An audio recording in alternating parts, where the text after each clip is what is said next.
Hello, welcome sa channel na ito. Ito yung G Solutions. At ako si Engineer Larry Garcilia.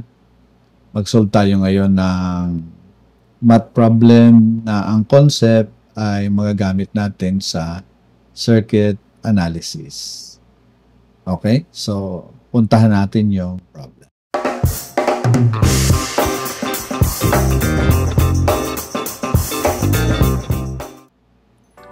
Yan. So, ito po yung problem.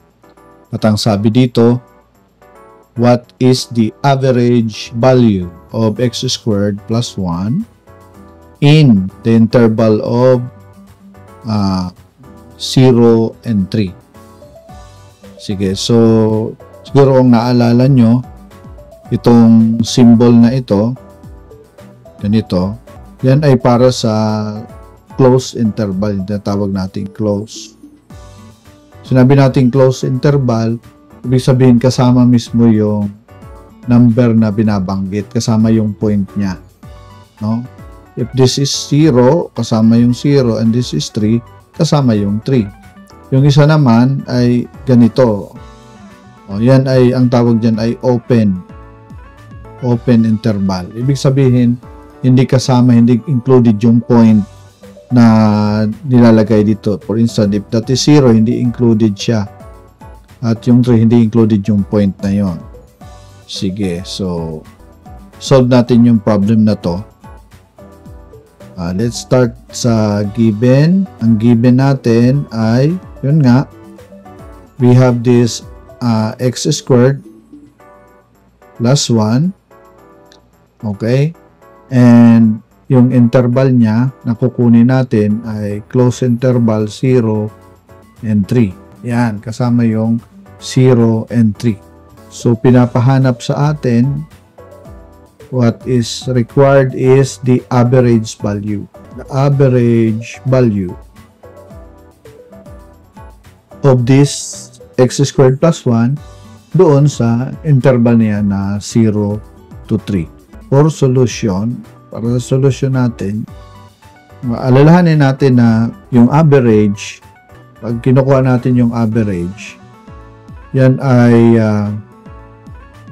kung ang ating range ay A to B, ganyan, ng ating function in X, siyempre dx yan, i-divide natin siya. Pagkuha ng average niya, i-divide natin yung range niya ng from A to B. So, subtract natin B minus A. Okay? So, naalala natin yan. Now, since na yung ating f sub x dito, sa given natin ay yan yung x squared plus 1, pwede nating kunin yung average. So, average, okay, so by the way, ang range nito is from 0 to 3 included or closed interval.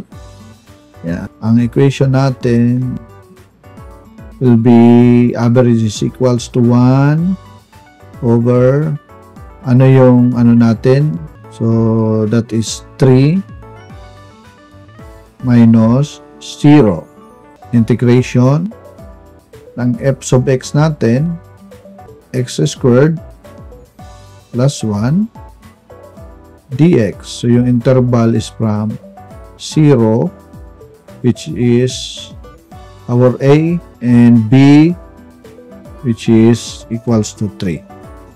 Mag-apply lang tayo ng integration sa bawat term natin. So, integrate natin yung x squared at saka integrate din natin yung 1.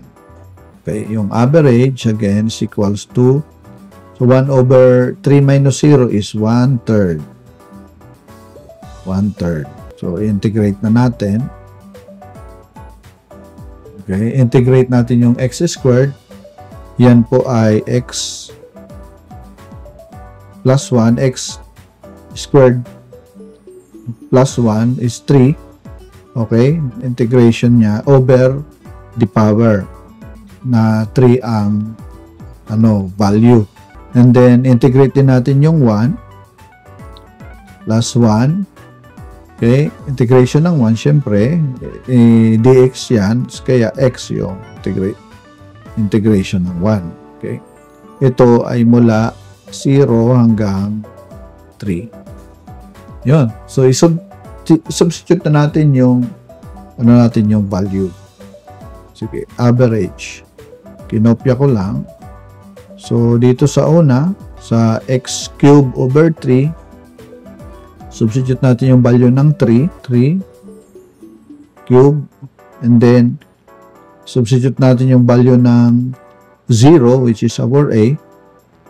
Yan, 0 all over 3 plus, okay, substitute natin yung 3 sa x at saka yung 0 sa x. Yan, 0. So, yun. Okay. Okay, simplify natin. Again, kinopya lang 1/3. Okay. Tapos, so 3 cube is actually 27 minus 0 is 27 all over 3 plus 3 minus 0 is 3.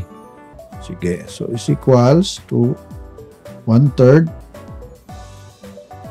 27 divided by 3 or 27 over 3 is 9.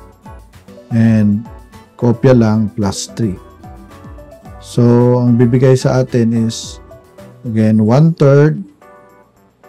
9 plus 3, that is equals to 12. So, 12 divided by 3, yung average niya is equals to 4. So, yan yung ating magiging sagot. Ito yung magiging sagot natin. Yung average pala ng value ng x squared plus 1 sa interval na 0 to 3, closed interval, ay 4. Yan. So, napakadali lang. Maraming salamat sa iyong panonood.